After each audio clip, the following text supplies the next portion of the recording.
प्रिय विद्यार्थियों, सुप्रभात। आज की ऑनलाइन क्लासेज में आप सभी विद्यार्थियों का स्वागत है।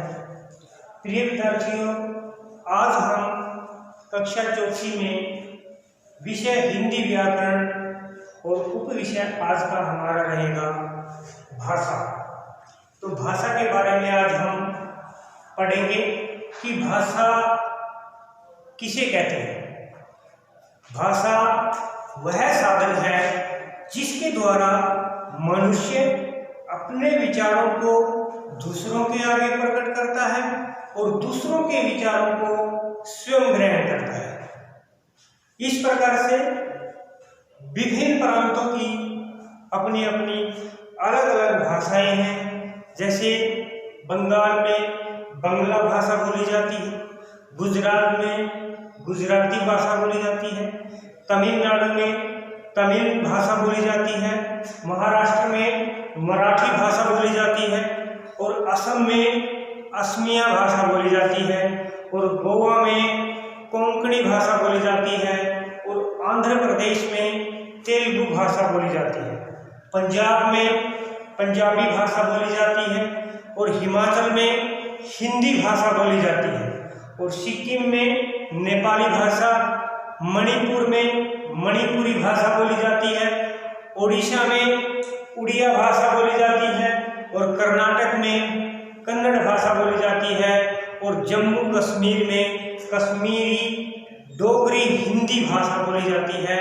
तो प्रिय विद्यार्थियों, आज हम आपको भाषा के बारे में विस्तृत से जानकारी देंगे कि भाषा किसे कहते हैं।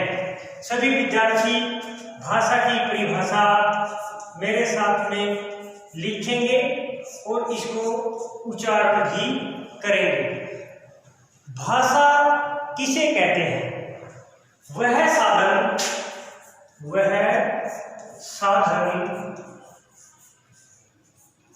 जिसके द्वारा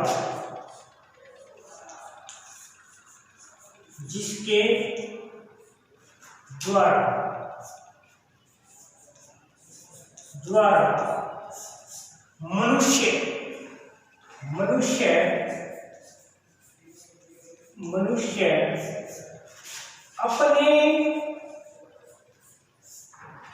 अपने विचारों को, अपने भावों को, अपने विचारों को दूसरों के आगे, दूसरे व्यक्ति के आगे प्रकट करता है। दूसरों के आगे प्रकट करता है, दूसरों के आगे प्रकट करता है और दूसरों के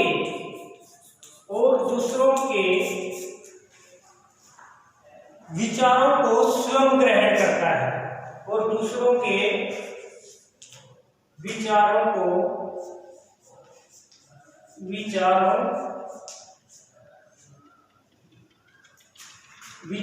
को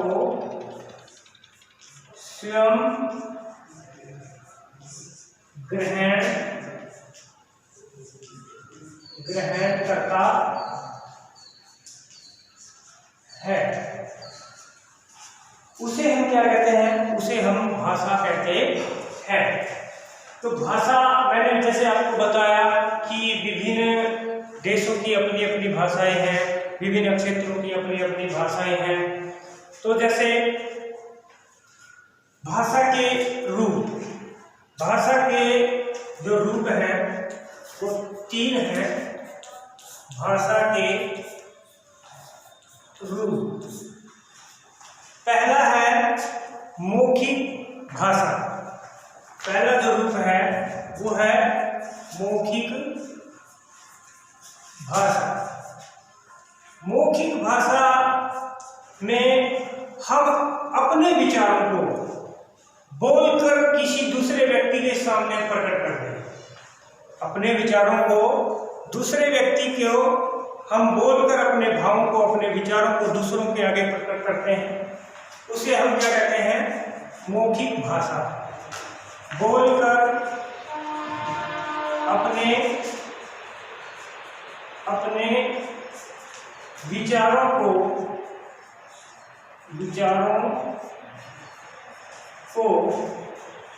प्रकट करना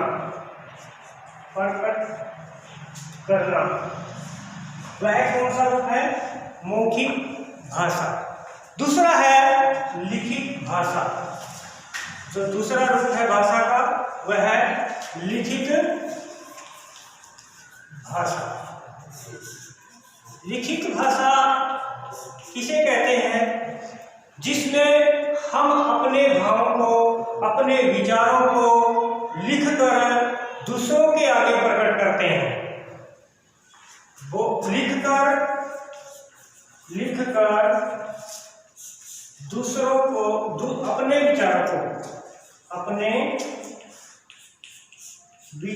को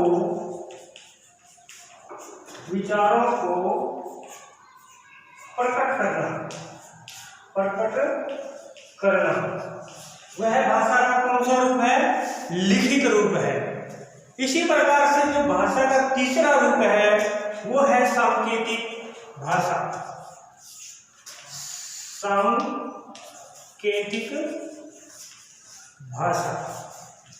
सांकेतिक भाषा में मनुष्य अपने विचारों को संकेतों के माध्यम से दूसरे व्यक्ति के सामने प्रकट करता है।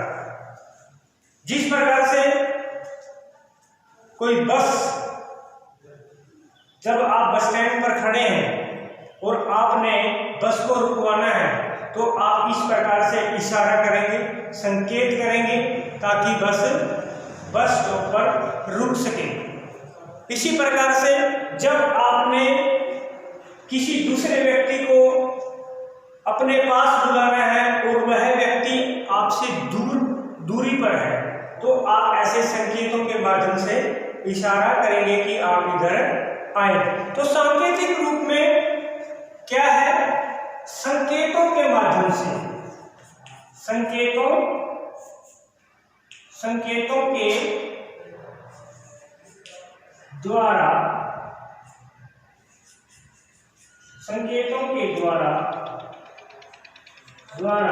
अपने विचारों को प्रकट करना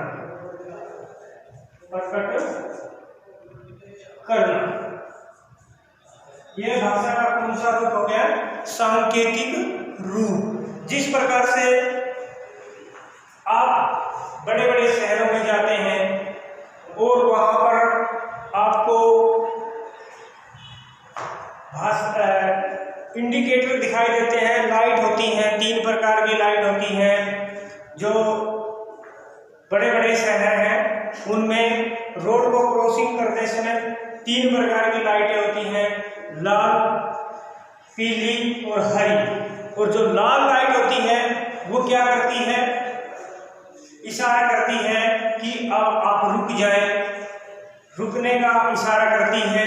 और पीली जो लाइट है वो आपको तैयार होने का, चलने के लिए तैयार होने का संकेत करती है। और इसी प्रकार से जो ग्रीन लाइट है वो कहती है कि अब आप चलें, आपका रास्ता आगे बिल्कुल साफ है और आप वहाँ जहाँ से जिस स्थान पर खड़े हैं वहाँ से आप चलने के लिए तैयार हैं, यानी कि चल पड़े। तो ये भाषा के जो रूप हैं मैंने आपको बताया, भाषा के 3 रूप हैं। मौखिक भाषा, बोलकर अपने विचार को प्रकट करना, जैसे हम सुबह वंदना करते हैं वो क्या है? भाषा का मौखिक रूप है। इसी प्रकार से भाषा का दूसरा रूप है लिखित भाषा, जिसमें हम अपने भावों को, विचारों को लिखकर प्रकट करते हैं, उसे हम भाषा का लिखित रूप कहते हैं। जैसे आप गृह कार्य जो करते हैं वो क्या है? आपका भाषा का लिखित रूप है। और इसी प्रकार से सांकेतिक भाषा मैंने आपको बताया, संकेतों के माध्यम से आपको बुलाया जाता है, जैसे ऐसे इशारा किया जाता है, वो भाषा का सांकेतिक रूप है। इसी प्रकार से मैंने आपको बताया भाषाएं विभिन्न प्रांतों की अलग अलग भाषा है, विभिन्न क्षेत्रों की अपनी अपनी अलग भाषाएं हैं। जैसे कहा भी गया है, हिंदी में एक कहावत भी है, कोस कोस पे बदले पानी, यानी कि हर एक कोस पर पानी का जो स्वाद है वो बदल जाता है। उसी प्रकार से कहा भी गया है, चार कोस पे बदले वाणी, और हर एक चार कोस के अंतराल पर क्या है, मनुष्य की वाणी भी बदल जाती है।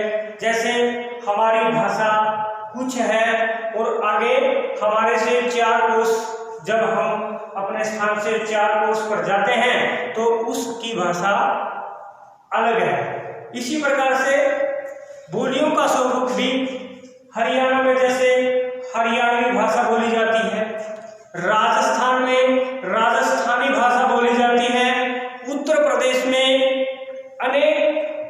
इसी प्रकार से अनेक बोलियां बोली जाती है।